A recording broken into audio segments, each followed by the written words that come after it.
آبنائے باسفورس بھی اپنی طرز کی عجیب آبنائے ہے۔ براعظم ایشیا اور براعظم یورپ حقیقت میں سمندر کے اندر تیرتے ہوئے خشکی کے دو بڑے ٹکڑے ہیں۔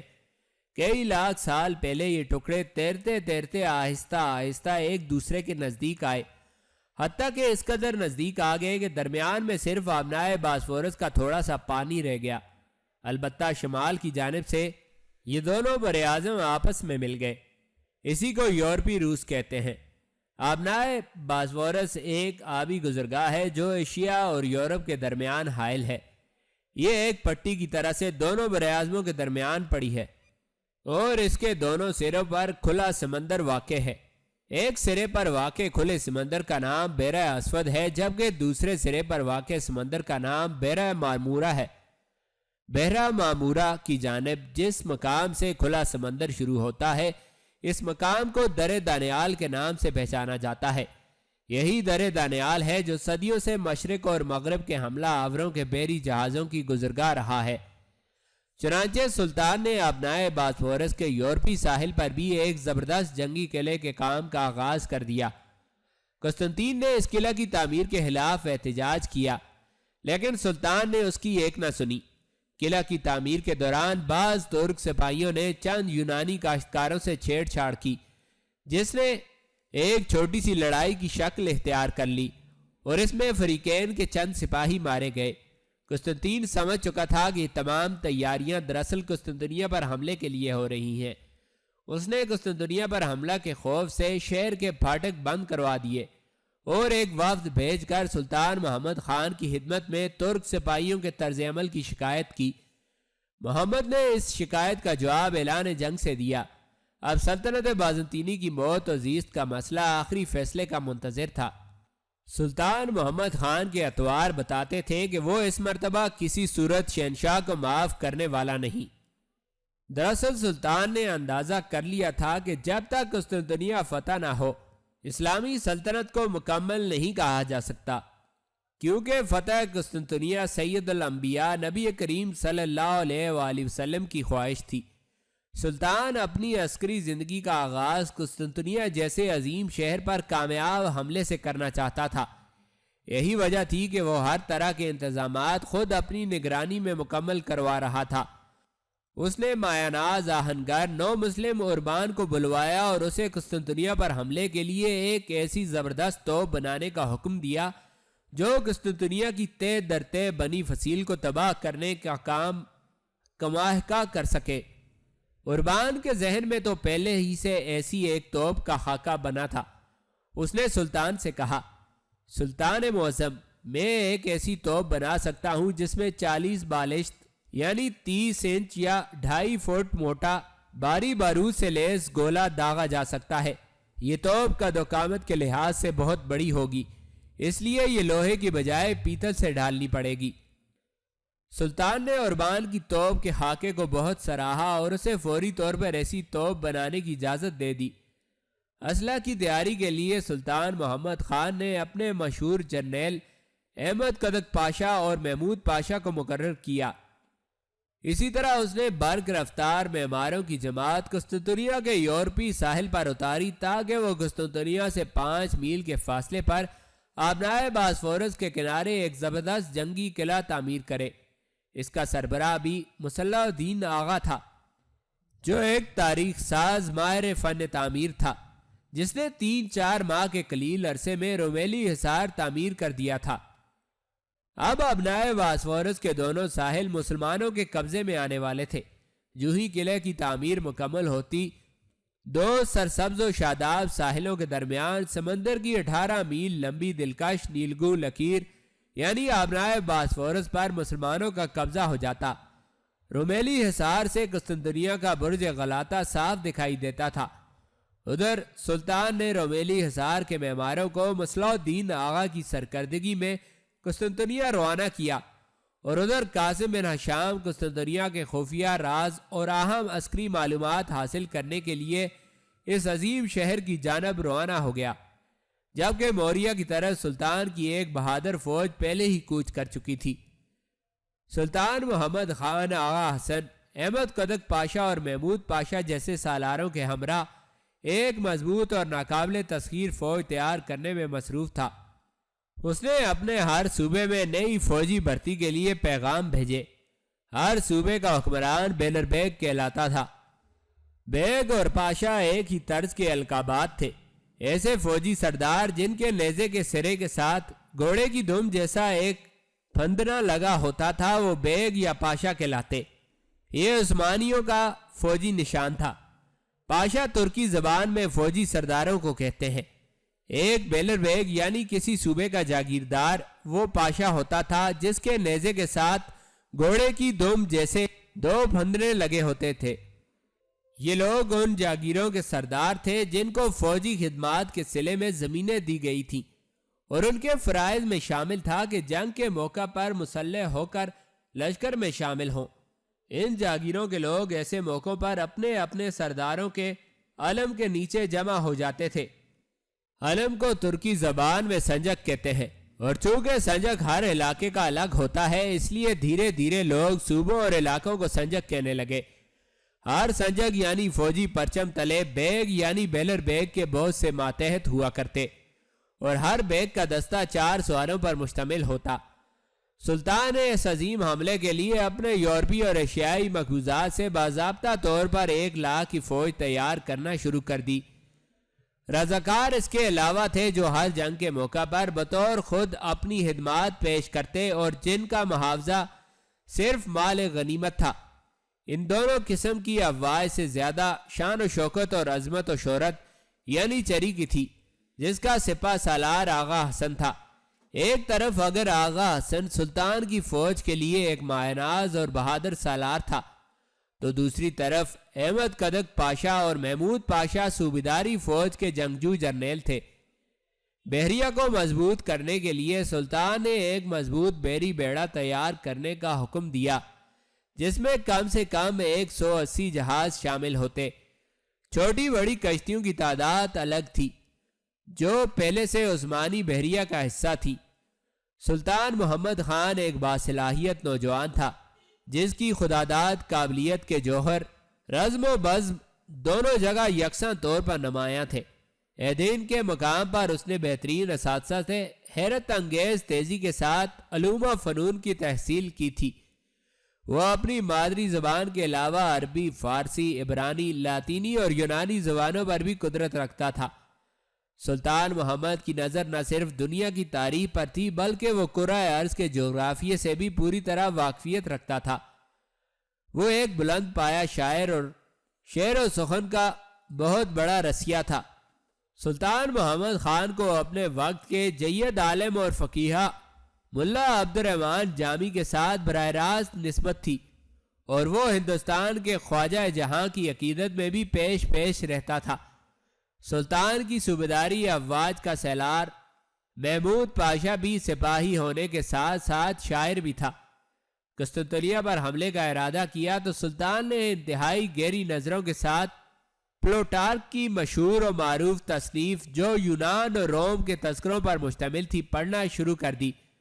اس نے سکندر اعظم، قسطنطین اول اور تھیوڈوسس کے حالات زندگی کا مطالعہ کر کے قسطنطنیہ کے طویل ماضی کو ازبر کر لیا۔ ان دنوں اس خطے کی صورتحال یہ تھی کہ ایشیائے کوچک میں امیر کرمانیہ راضی برضا خاموش تھا۔ البانیہ میں سلطان محمد خان کے ساتھ پل کر جوان ہونے والا سکندر بیگ مرتد ہو کر قابض تھا، لیکن سلطان ابھی تک ضدی سکندر بیگ کو نہ چھیڑنا چاہتا تھا۔ ولاچیا کا سربراہ ولاد ایک ظالم اور کینہ پرور شخص تھا، اور جو قیدیوں کے جسموں میں مہیں ٹھونک کر ہلاک کر دیا کرتا تھا، لیکن اس میں اتنی ہمت نہ تھی کہ وہ سلطان کے مقابلے پر آتا۔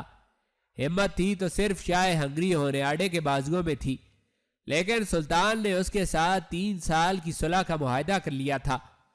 ہونیاڈے سلطان کے باپ مراد خان کے ہاتھوں ایک معاہدہ شکنی کا مزہ چکھ چکا تھا، چنانچہ دوسری بار معاہدہ توڑنے کا وہ تصور بھی نہیں کر سکتا تھا۔ اب صرف موریہ ہی ایسا علاقہ تھا جہاں سے قسطنطنیہ کے لیے بروقت کمک مہیا کی جا سکتی تھی۔ چنانچہ سلطان کی ایک ماہر فوج موریہ والوں کا رستہ روکنے کے لیے موریہ کی جانب چل دی۔ تمام تیاریوں کا خاکہ مکمل طور پر تیار کرنے کے بعد سلطان نے ایک حتمی اجلاس طلب کر کے قسطنطنیہ پر حملے کے فیصلے کو آخری شکل دے دی۔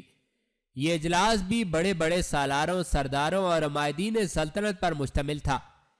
اس اجلاس میں قاسم بن ہشام کسی کو نظر نہ آیا کیونکہ وہ وادی تھیرس عبور کرنے والا تھا۔ اجلاس مسلسل 3 روز تک جاری رہا اور سلطان نے حملے کی حتمی شکل کے بعد سلطنت کے لیے نئے احکامات و قوانین بھی جاری کیے۔ اور خان کے زمانے میں دولت عثمانیہ کے وزیر اعظم علاء الدین نے فوجی اصلاحات جاری کی تھی جن کی تکمیل مراد خان اول کے زمانے میں ہوئی، لیکن نظام حکومت کے لیے کوئی باضابطہ دستور سلطان محمد خان کے زمانے تک مرتب نہ ہوا تھا۔ سلطان نے آئین سلطنت کو باضابطہ طور پر ترتیب دیا اور اس کا قانون نامہ سلطنت عثمانیہ کا باقاعدہ دستور بن گیا۔ سلطان نے آئین سلطنت پیش کرتے وقت اپنے خطاب کے دوران سلطنت کو ایک خیمے سے تشبیہ دی اور کہا کہ سلطنت کا یہ خیمہ 4 ستونوں پر قائم ہوگا، ایک وزرائے سلطنت، دوسرا قضاۃ عسکر، تیسرا دفتر دار، چوتھا نشانجی یعنی معتمد سلطنت اس خیمے کے ستون ہیں۔ اس نے خیمے کے دروازے کو باب عالی کا نام دیا جو رہتی دنیا تک حکومت عثمانیہ کا نام بن گیا۔ اس نے 4 وزرائے سلطنت مقرر کیے جن کا صدر وزیر اعظم تھا جو سلطنت کے تمام عہدیداروں کا افسر اعلیٰ تھا اور اسی کے پاس حکومت کی مہر رہا کرتی تھی۔ وزیر اعظم بھی سلطان کی طرح اپنے محل میں دربار طلب کر سکتا تھا۔ قضاۃ عسکر کا تعلق علماء کی جماعت سے ہوتا تھا اور قضاۃ العسکر یورپی عدالتوں جبکہ ایک قضاۃ العسکر ایشیائی عدالتوں کے لیے سلطان نے مقرر کیا۔ خواجہ، مفتی اور قاضی بھی طبقہ علماء سے لیے گئے۔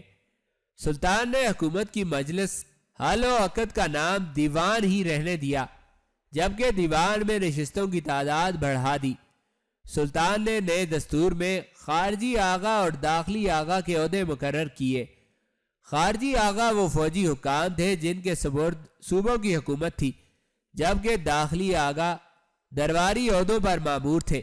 سلطان نے آغاؤں کے مزید عہدے بھی تجویز کیے، مثلا کاپو آغا یعنی گورے خواجہ سراہوں کا افسر، کیزلر آغا حبشی خواجہ سراہوں کا افسر، بوستانجی ماشی باغبانوں کا افسر، چاوش باشی حکومت کے قاصدوں کا افسر وغیرہ مقرر کیے۔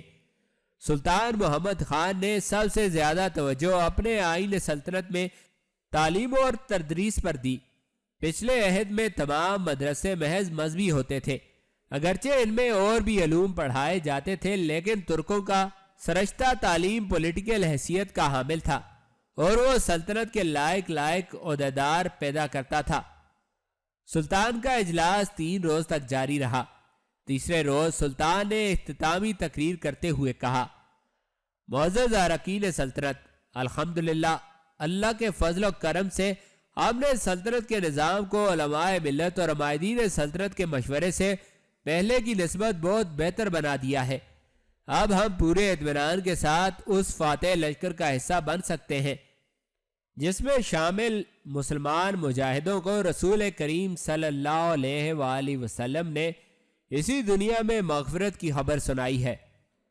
سلطنت عثمانیہ کے جانباز سالاروں، جب سے رومی بادشاہ قسطنطین نے 3 صدی عیسوی میں عیسائی مذہب قبول کر کے اس شہر کو اپنا پایا تخت بنایا تھا، اسی روز سے اس کا نام قسطنطنیہ ہو گیا تھا۔ یہ شہر عرصہ دراز تک بازنطینی سلطنت اور عیسائی مذہب دونوں کا اہم ترین مرکز رہا ہے۔ حضرت انس رضی اللہ عنہ کی خالہ ام حرام بنت ملحان رضی اللہ عنہ رسول کریم صلی اللہ علیہ وآلہ وسلم کی رضائی رشتہ دار تھی۔ ایک روز آپ صلی اللہ علیہ وآلہ وسلم ان کے گھر سوئے ہوئے تھے کہ اچانک بیدار ہوئے تو آپ صلی اللہ علیہ وآلہ وسلم کے چہرہ مبارک پر تبسم تھا۔ حضرت ام حرام رضی اللہ عنہ نے تبسم کی وجہ پوچھی تو آپ صلی اللہ علیہ وآلہ وسلم نے فرمایا کہ مجھے خواب میں اپنی امت کے وہ لوگ دکھائے گئے جو جہاد کے لیے سمندر کی موجوں پر اس طرح سفر کریں گے جیسے تخت پر بادشاہ بیٹھے ہوں۔ حضرت حرام رضی اللہ عنہا نے عرض کیا، یا رسول اللہ صلی اللہ علیہ وآلہ وسلم، دعا فرما دیجئے کہ اللہ تعالیٰ مجھے بھی ان لوگوں میں شامل فرما لے۔ آپ صلی اللہ علیہ وآلہ وسلم نے دعا فرما دی اور دوبارہ محو خواب ہو گئے۔ تھوڑی دیر بعد پھر بیدار ہوئے تو دوبارہ چہرہ مبارک تبسم سے کھلا ہوا تھا۔ حضرت حرام رضی اللہ عنہ نے دوبارہ وجہ پوچھی تو آپ صلی اللہ علیہ وآلہ وسلم نے فرمایا کہ میری امت کا پہلا لشکر جو کیسر روم کے شہر قسطنطنیہ پر جہاد کرے گا، اس کی مغفرت کی بشارت دی گئی ہے۔ حضرت حرام رضی اللہ تعالی عنہ نے دوبارہ دعا کی درخواست کی، لیکن آپ صلی اللہ علیہ وآلہ وسلم نے فرمایا، نہیں، تم پہلے لشکر میں شامل ہو۔ معزز اراکین سلطنت، حضرت صلی اللہ علیہ وآلہ وسلم کی یہ دونوں بشارتیں اس طرح پوری ہوئی کہ حضرت عثمان غنی رضی اللہ عنہ کے عہد خلافت میں حضرت معاویہ رضی اللہ عنہ نے قبرص پر حملہ کیا۔ یہ تاریخ اسلام کی پہلی بحری مہم تھی اور اس میں حضرت حرام رضی اللہ عنہ اپنے شوہر حضرت عبادہ بن صامت رضی اللہ عنہ کے ساتھ لشکر میں شامل ہوئی۔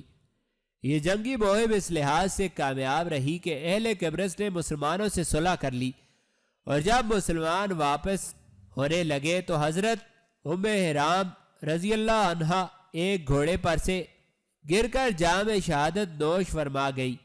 یہ نبی کریم صلی اللہ علیہ وآلہ وسلم کی پہلی بشارت کی تکمیل تھی۔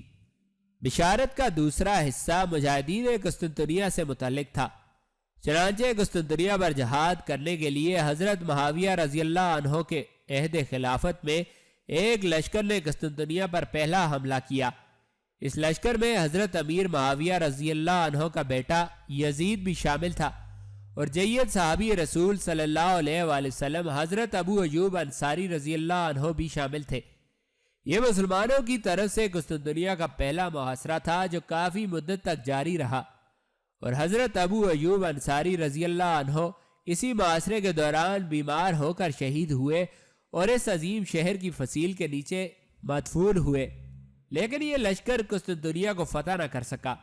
البتہ رسول کریم صلی اللہ علیہ وآلہ وسلم کی بشارت کا دوسرا حصہ بھی مکمل ہوا۔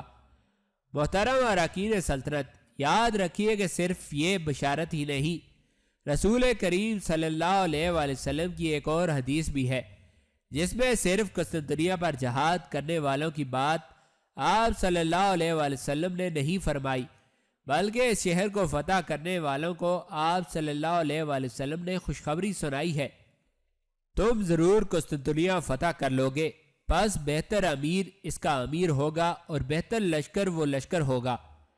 چنانچہ اس حدیث میں بیان کردہ شہادت کے اصول کے لیے بہت سے مسلمان حکمرانوں نے قسطنطنیہ پر حملہ کیا، جن میں حضرت عمر بن عبدالعزیز رحمۃ اللہ علیہ، ہشام بن عبد الملک، مہدی عباسی اور خلیفہ ہارون الرشید وغیرہ شامل ہیں، لیکن کوئی بھی اس شہر کو فتح نہ کر سکا۔ سلطنت عثمانیہ غالباً دست قدرت نے قائم ہی اس لیے کی تھی کہ وہ بابرکت لشکر وجود میں آ سکے جسے نبی کریم صلی اللہ علیہ وآلہ وسلم نے بہتر لشکر کہہ کر پکارا ہے۔ ہمارے دادا سلطان بایزید یلدرم نے 1402 عیسوی میں قسطنطنیہ کا پوری قوت کے ساتھ محاصرہ کیا۔ قریب تھا کہ وہ شہر کو فتح کر لیتے کہ تیمور لنگ نے ایشیائی کوچک پر حملہ کر دیا، جس کے نتیجے میں انہیں محاصرہ اٹھانا پڑا۔ یہ آج سے 50 سال پہلے کا واقعہ ہے، اور اہلیان دربار میں بعض بزرگان سلطنت کو یاد بھی ہوگا۔ اس کے بعد ہمارے آباء میں سے ہمارے والد محترم تک سب نے اس شہر کا محاصرہ کیا، لیکن سب ناکام رہے۔ معزز معاہدین سلطنت، آج ہم بھی اسی لشکر میں شامل ہونے کی سعادت حاصل کر رہے ہیں جس کا قیام ہمارے ارادوں پر منحصر ہے۔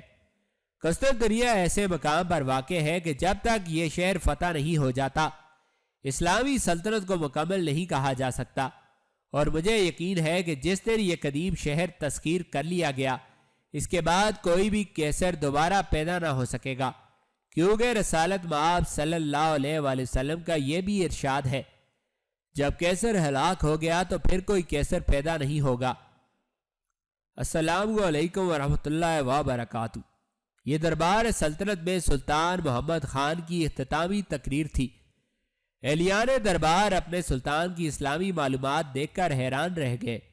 انہیں توقع نہ تھی کہ کل تک 2 مرتبہ ناکام ہونے والا نوعمر سلطان اب یوں عالم فاضل اور صاحب دانش ہو چکا ہے۔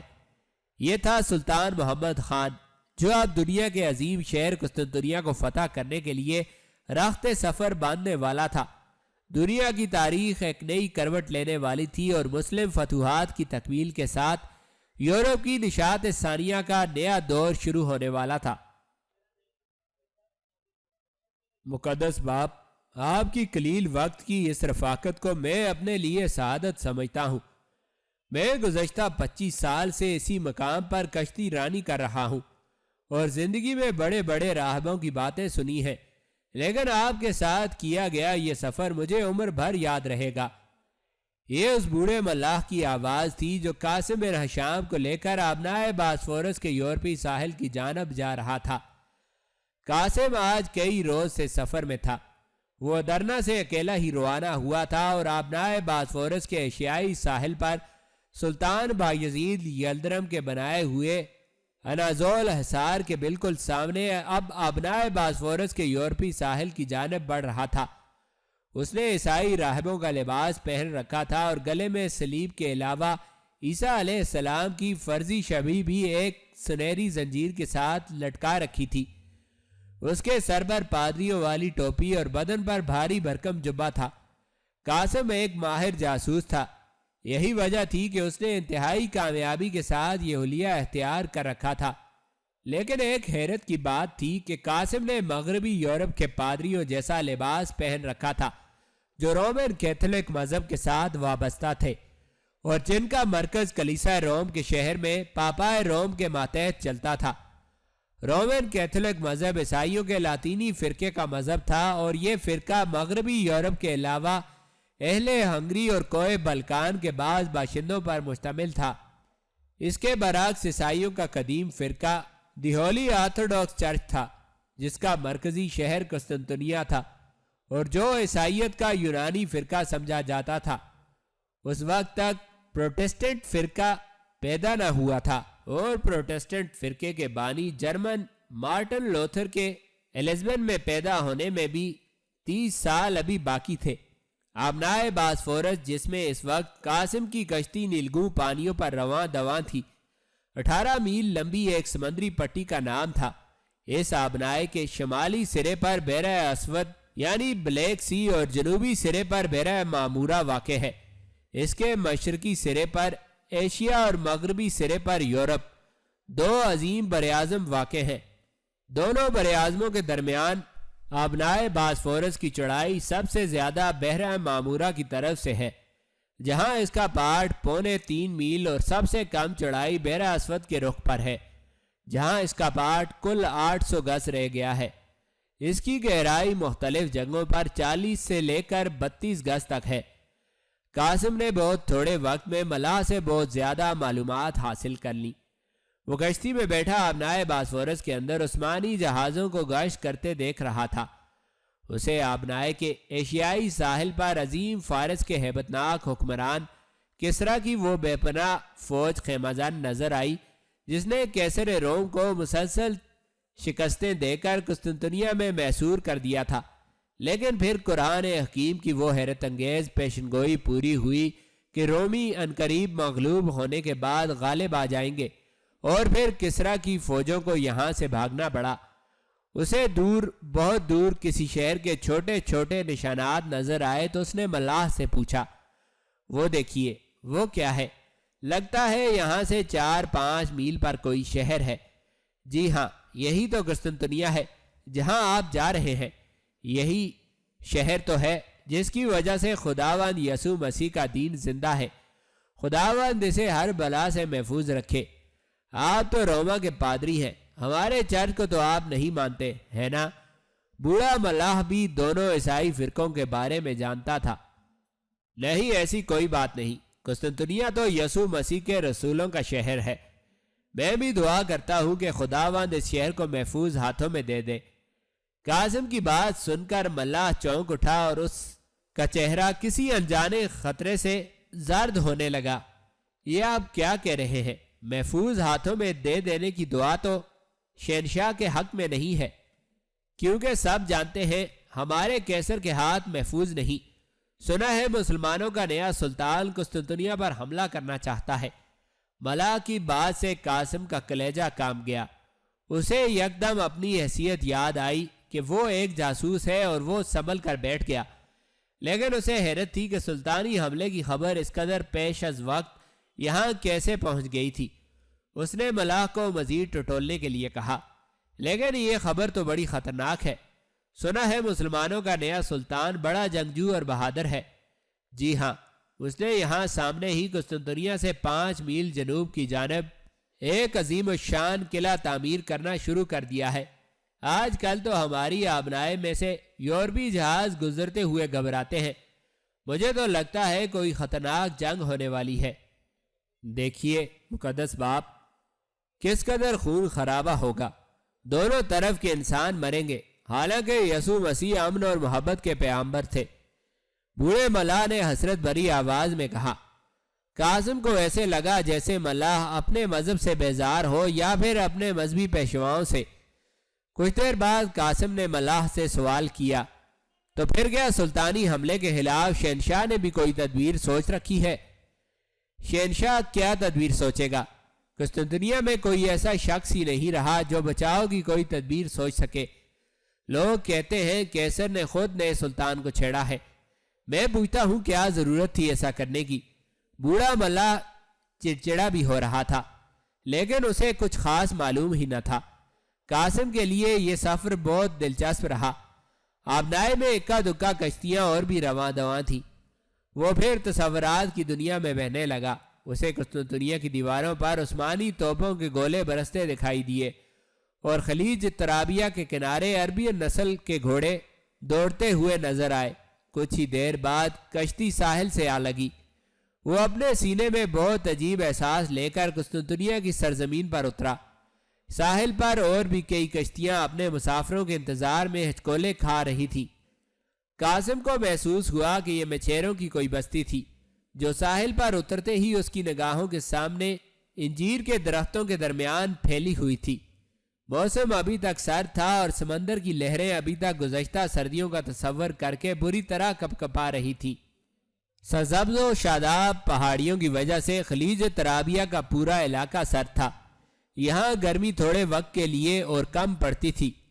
یہ دوپہر کے قریب کا وقت رہا ہوگا جب قاسم باسفورس کے یورپی ساحل پر مچھیروں کی بستی کے قریب اترا۔ اسے مچھیروں کے بچے باسفورس کے ساحل پر کھیلتے نظر آئے۔